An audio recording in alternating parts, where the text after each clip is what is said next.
And Congressman McCormick will now continue with his full 5 minutes. Thank you, Mr. Chair. I've been interrupted in the previous hearings, and I just want to make sure we have some order. Thank you, Mr. Chairman. I appreciate you, and I thank you, Secretary Liu, for your testimony today. Today's topic is very important to me. Whether we like it or not, the U.S. future cannot include isolationism from the rest of the world. American leadership will be required for our country's future success and to ensure America remains first in the world. We must remain robust partnerships and alliances with nations that share our interests and values.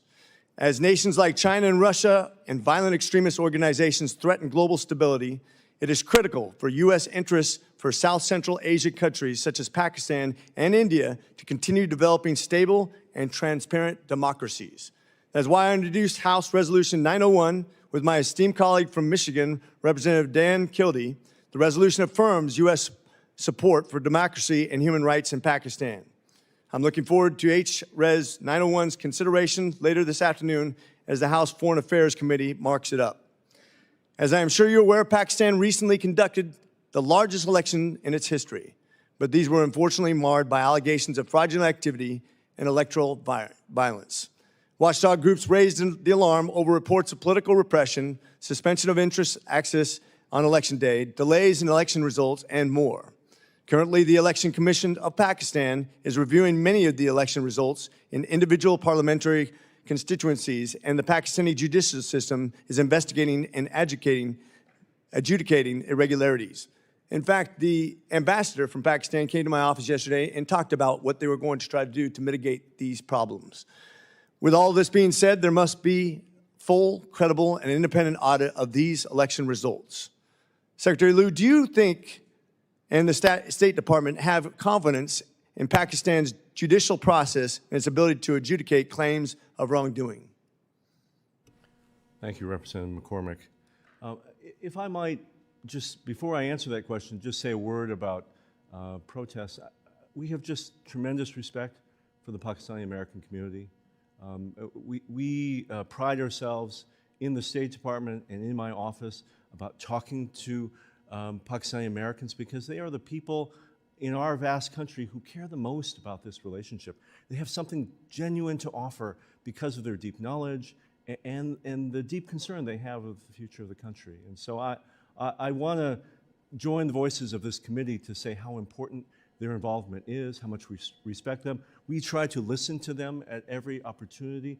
I hope they are also listening to all of you and to those of us who are trying to guide this policy. Absolutely, and I will say, respectful conversation is always paramount for me. I've met with constituencies.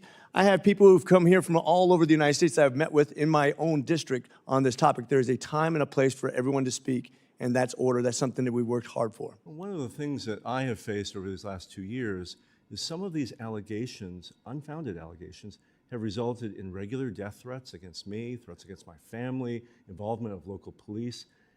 There is a line of acceptability, and I do think at times some of the free speech has verged into threats of violence, which is not acceptable in our society.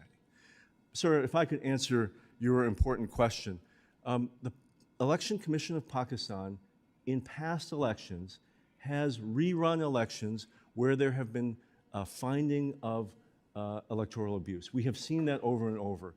In fact, in this election, they have already ordered the rerun of elections where there has been violence. As we know, there have been candidates who have been killed in this election. There have been some terrible violence that preceded the election. We call on the Election Commission to fulfill its constitutional role in Pakistan to be the watchdog over these elections and to act in a nonpartisan way. We all will be watching this process very, very closely. As to whether they will do it, it's up to the Pakistani people to make sure their institutions are functional and that are upholding their constitution. Thank you. And do you think that the Pakistani government has the ability to continue to improve and be accountable and be a good partner going forward as the United States needs them to be in that region? Pakistan is such an important partner of ours. They are a major non-NATO ally. We have deep national security interests with Pakistan, not least of which is the fight against terrorism, not only terrorism that affects Pakistanis, but terrorism that affects Americans. And Pakistan has been a partner in our resettling of Afghan refugees to whom we owe a debt. And we are grateful to the people and the government of Pakistan for that cooperation. Thank you, sir. I yield. Thank you very much, Dr. Congressman Rich McCormick of Georgia. We now proceed to Congresswoman Kathy Manning of North Carolina. Thank you, Mr. Chairman. Welcome back to my good friend Dean Phillips, and thank you, Assistant Secretary Liu, for your service to our country. I want to focus on the plight of women in Pakistan for a few minutes. I am very concerned about the treatment